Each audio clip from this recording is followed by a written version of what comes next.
Amici di Fanner, benvenuti alla 13ª giornata di Serie A. Siamo allo Sport City, si affrontano per la sfida di bassa classifica Roma Calcio 8 e Alitalia Calcio 8.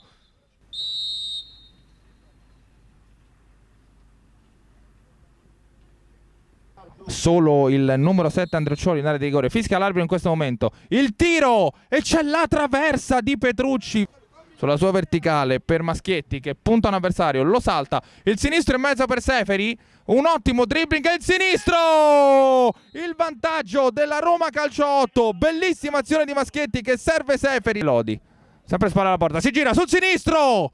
Da difensiva in offensiva, parte da solo Giannini, supera un paio di avversari, la palla è per Seferi, chi ha un avversario incontro, si allarga sul sinistro, il sinistro!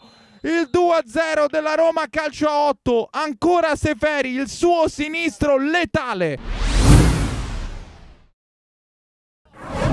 Maschietti ha tantissimo spazio, le squadre sembrano ad essere un attimino stanche perché adesso gli spazi sono veramente tanti. Maschietti, dribbling su Petrucci, palla sul destro, il pallone in mezzo per Giancarlo che in acrobazia trova il 3-0.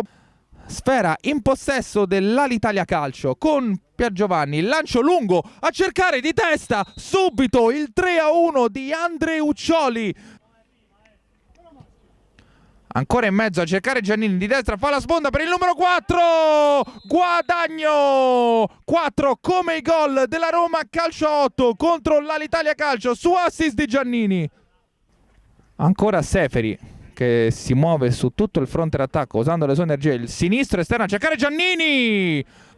Andreuccioli dalla battuta, è bravissimo il numero 3 Paoli, ma finisce qui, non c'è più tempo. Roma Calcio 8 batte Alitalia Calcio per 4-1. È stata una partita sicuramente difficile contro un avversario che è ai margini della classifica, che però ci ha dato nei primi minuti del filo da torcere.